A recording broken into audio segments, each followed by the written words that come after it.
salimos para la carretera, la gente a mí me pregunta, yo le digo que la Mariana.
Veerabrahmendra స్వామి తిరునాళ మహోత్సవం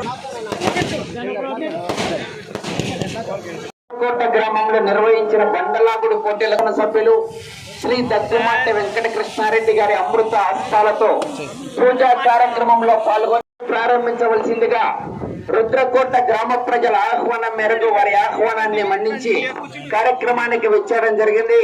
వారికి స్వాగతం సుస్వాగతం తెలియజేస్తున్నాం.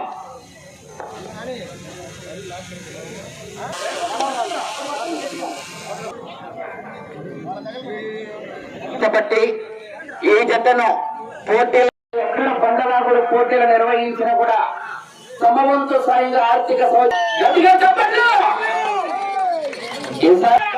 ప్రత్యేకమైనటువంటి ధన్యవాదాలు తెలియజేస్తున్నాం.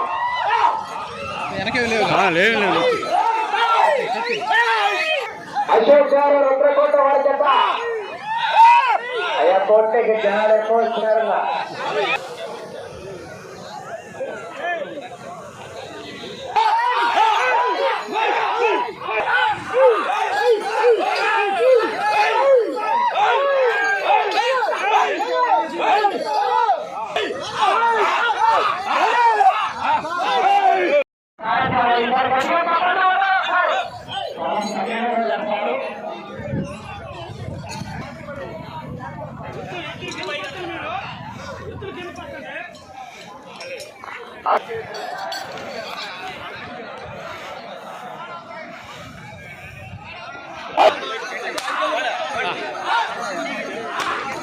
రుద్రకోట గ్రామం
ఎద్దులకి ఒక అనుబంధం ఉంది. ఈరోజు ట్రాక్టర్లు రావచ్చు, కొత్త కొత్త యంత్రాలు రావచ్చు, కానీ మన అందరం కూడా 3 పూట్ల అన్నం తిన్నామంటే ఎద్దుల యొక్క కష్టార్జితం పూర్వకాలంలో. ఎందుకంటే శ్రీకృష్ణుడు చెప్పాడు, గోధువుల వేళ, గోవులు ఇంటికి వచ్చే వేళ ఆ దుమ్ము మన శరీరానికి తాగితే స్నానం చేసినంత పుణ్యం అని మన సనాతన ధర్మం చెబుతుంది. అందుకనే ప్రతి ఇంట గోవు ఉండాలని, ఆ గోవును పూజించాలని, ఆ గోపాలతో ఇల్లంతా అల్లుకోవాలని, గోపంచకం ఇల్లంతా చల్లుకోవాలని మనకి చెప్పి, కాబట్టి అప్పట్లో జబ్బులు వచ్చాయి కాదు. ఈరోజు ఆ గోవులు అంతరించబట్టే ఈరోజు మన అందరం కూడా జబ్బులు పాలవుతున్నాం. కానీ ఈరోజు రుద్రకోట యువతను అందరినీ కూడా అభినందిస్తున్నా. ఈరోజు రుద్రకోటలో ఎద్దులను తీసుకొచ్చి ఈ పుణ్యభూమైనటువంటి, ఈ పవిత్రమైనటువంటి విద్యార్థులు చదువుకున్నటువంటి ఈ నేలలో, ఎద్దుల గిట్లు తగిలినటువంటి నేలలో ఈ రోజున ఎద్దుల పోటీలు పెట్టి 1200 కేజీల బరువు ఉన్నటువంటి బండను లాగే కార్యక్రమాన్ని ఈరోజు ఏర్పాటు చేసి ఇంతమంది వేలాది మందిగా గ్రామస్తులు అందరూ కూడా కష్టాలన్నీ మర్చిపోయి ఆనందంగా కొద్దిసేపు పూర్వకాలాన్ని గుర్తు చేసుకుంటూ ఎద్దులను చూసి మురిసిపోయేటట్టుగా, వాటి నడకను చూసి ఆనందించేటట్టుగా బండ లాగుతుంటే ఆ బండ లాగేటప్పుడు ఉన్నటువంటి కేరింతల మధ్య మీరు అందరినీ కూడా ఆనందింపజేయాలని ఈరోజు ఈ దేవస్థాన కమిటీ నిర్వాహకులందరూ కూడా ఈ కార్యక్రమాన్ని నిర్వహిస్తున్నందుకు వారిని ప్రత్యేకంగా అభినందిస్తూ, ఒక మంచి కార్యక్రమం.